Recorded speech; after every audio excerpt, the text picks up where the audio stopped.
don't quit at the finish line.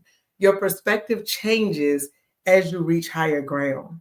So sometimes I think we struggle because we can't see the full picture yet. So we're walking there, we're trying to get there, but we can't see the full picture. And it's not until we push through that everything becomes clear. And so that actually brings me to Hebrews 10. And that's actually the foundation of this podcast. When I started podcasting, I honestly thought Confidence Restored was about how I felt about myself, how we look, and feeling confident in who you are as a person. But what I realized that confidence is so much more. So for me, what I learned through trials and sometimes tribulation is that confidence was speaking to my faith. It was speaking to my trust in a higher power. And like I said, we're at a crossroads now in the world where literally we can have faith in people or we can have faith in God. And so I choose to have faith in God because I'm like, you know what? People will let you down, but God won't. God is the same every day. And so we can't blame God off the actions of man because we all have free will.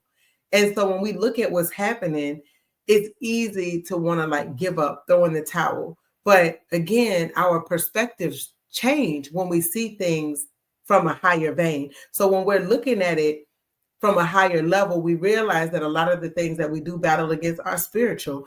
And so it brings me again to Hebrews 10. And it's really interesting. It's funny, I was going to start in 35, but I feel late to start in 29. So I'm just going to go with it.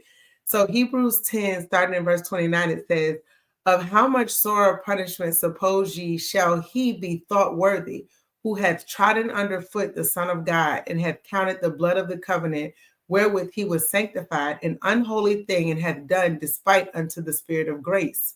For we know him that hath said, vengeance belongeth unto me. I will recompense, saith the Lord. And again, the Lord shall judge his people.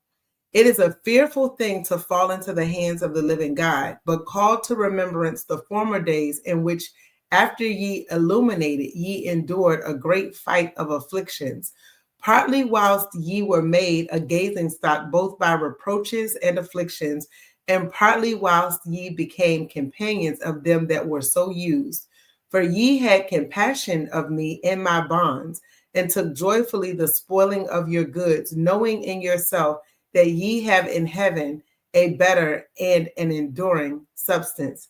Cast not away therefore your confidence, which hath great recompense of reward. For ye have need of patience, that after ye have done the will of God, ye might receive the promise.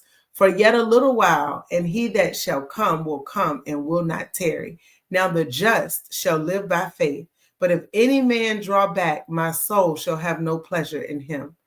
But we are not of them who draw back unto perdition, aka hell, but of them that believe to the saving of the soul. And you know what? I don't think that's by mistake that I ended up reading that whole thing. That was not initially my plan, but now I see why God had me read it.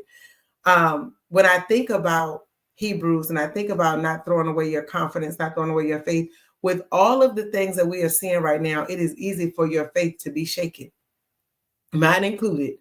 And I think what God wants us to remember is that what we're seeing, a lot of this is partly due to the fact that we live in a fallen world, but then also that it's also part of the process, because we can't save ourselves. Only God can save us through his son, Jesus Christ, in terms of salvation.